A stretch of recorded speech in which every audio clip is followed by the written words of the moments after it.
দরজাটা দেখে আমার খুব অদ্ভুত একটা ফিল হচ্ছে। আমি দেখতে চাইছি এটার ভেতরে কি আছে।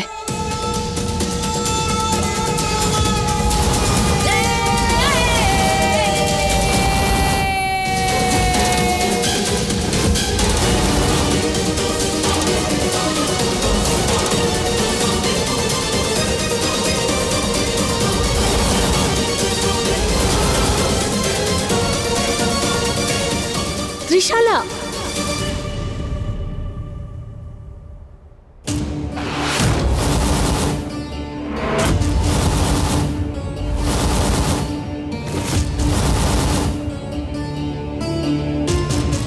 কি করতে যাচ্ছ তুমি? ত্রিশালা, এই দরজা আর কখনো খুলবে না। দাদা ঠাকুরের আদেশ রয়েছে। কথিত আছে যে বহু বছর আগে এই দরজার ভিতরে কেউ কোনো জাদু করেছিল। জাদু? আর যে কেউ এই দরজার ভিতর দিয়ে যায় সেই মানুষের অকল্যাণ হয়। সেই জন্য আমি বলছি, ত্রিশালা, তুমি এই দরজা কখনো খোলো না।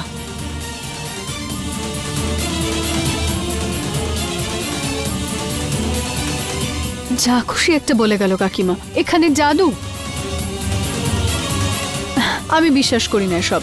আমি দরজাটা খুলবো আর দেখবো ভেতরে কি আছে।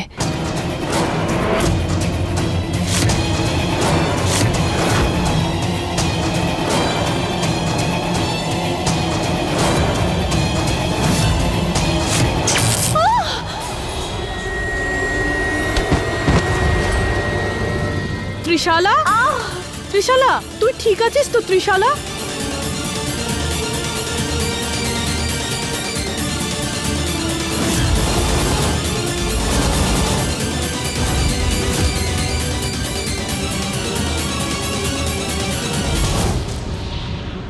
সাহেব বাবু, সাহেব বাবু।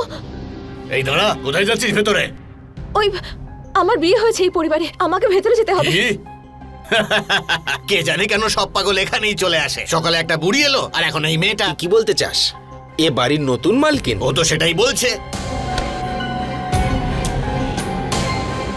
কি করি? আমাকে ভেতরে যেতে হবে। সাহেব বাবুকে সাবধান করতে হবে যে গ্রামবাসীরা ওনাকে খুঁজতে আসছে।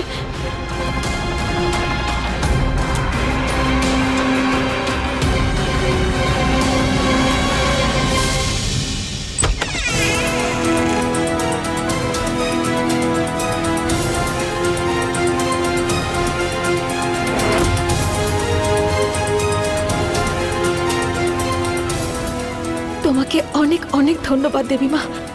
ভেতরে যাওয়ার পথ পেয়ে গেছি। ব্যাস, এবার সাহেব বাবুর সঙ্গে দেখা করে ওনাকে সাবধান করতে হবে যে গ্রামবাসীরা ওনাকে মারতে আসছে।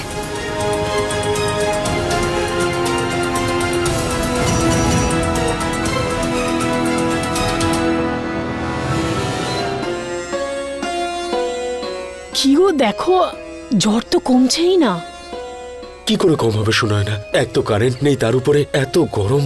ওনার সুস্থ হতে গেলে ঠান্ডা হাওয়ার প্রয়োজন।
কতবার আমি তোমাকে বলেছি ত্রিশালা, তুমি নিজের খেয়াল রাখো।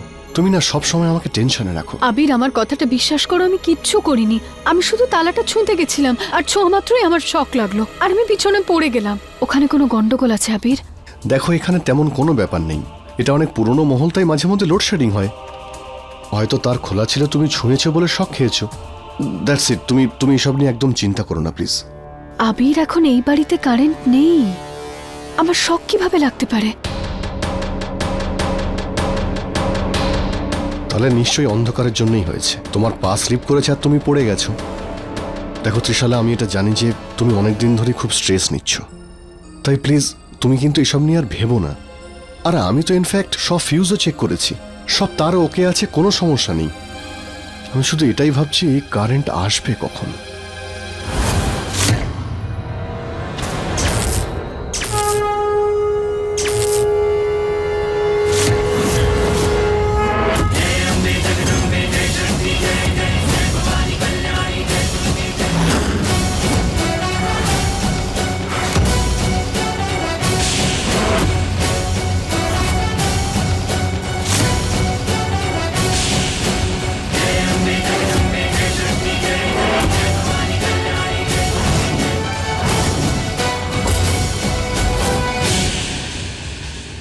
বলছি যে আপনি ঠিক আছেন তো? এখন একটু ভালো বোধ করছি, আগের থেকে ভালো। এরকম তো অনেকদিন আগে ঘটেছিল, যখন ভানু দিদি এই বাড়িতে এসেছিলেন।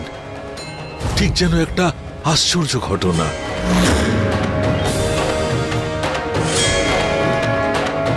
ও যেন এই পরিবারে ঠান্ডা হাওয়ার ঢেউ হয়ে এসেছিল, সঙ্গে এনেছিল আলো।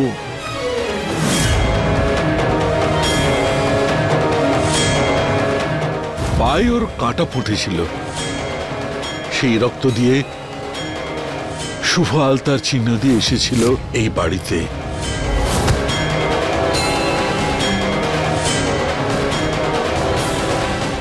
মানে ভানু দিদি এসেছে।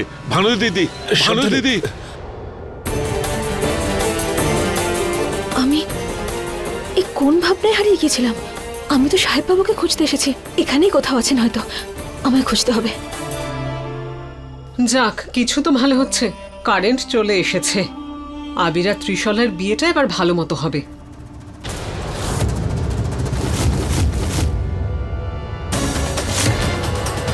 এই বিধি, ও বেঁচে আছে?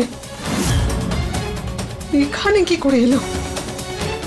হে ভগবান, এবার কি করব?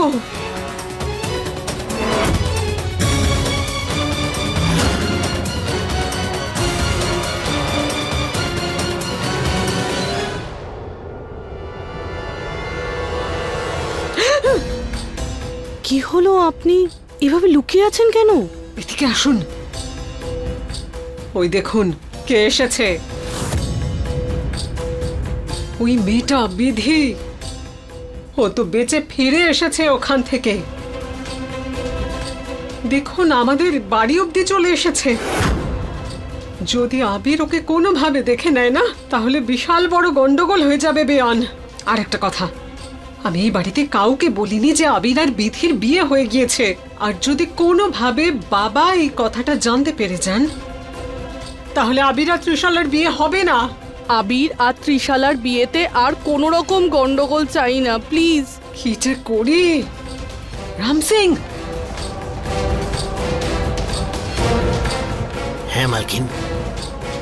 দেখো, ওই মেয়েটাকে দেখতে পাচ্ছ তুমি ওখানে? হ্যাঁ। যে কোনো ভাবেই হোক ওই মেয়েটাকে এখান থেকে বাইরে বের করো। এই বাড়ি থেকে মেয়েটাকে চিরকালের জন্য বাইরে দেখতে চাই আমি। আচ্ছা মালকিন।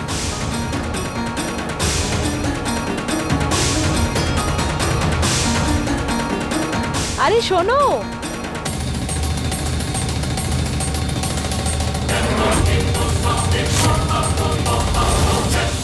এই নাও।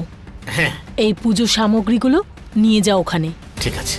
দিদি, আপনি এটা কি করছেন? রাম সিং এর এখন অনেক কাজ, এটা আপনি আমাকে দিন না। আর এমনিতেও বাড়ির অন্যান্য কাজ সারতে হবে রাম সিংকে। ভালো হয়েছে কেউ দেখতে পাননি, যদি আমাকে দেখে ফেলতেন তাহলে এখান থেকে বের করে দিতেন। সাবধানে থাকতে হবে আমায়। রাম সিং, তুমি যাও, কাজটা শেষ করো। করুণা দিদি এই জিনিসগুলো নিয়েও তো কোথাও যাচ্ছিল না, তোমার কাছেই আসছিল। তুমি ছেলের মা হওয়ার জন্য তুমি যতগুলো এগুলো বানাবে, ত্রিশালা আর আবির ততই ভালো থাকবে।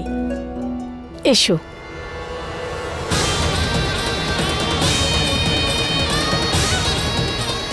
কোথায় গেল বিধি? এর আগে ও আবিরের কাছে পৌঁছে যাক, ওকে খুঁজে বের করতেই হবে। হে দেবীমা, সাহেব বাবুর সঙ্গে তাড়াতাড়ি দেখা করে দাও। अपने पसंदीदा शो के फुल एपिसोड देखने के लिए अभी डाउनलोड करें दंगल प्ले ऐप।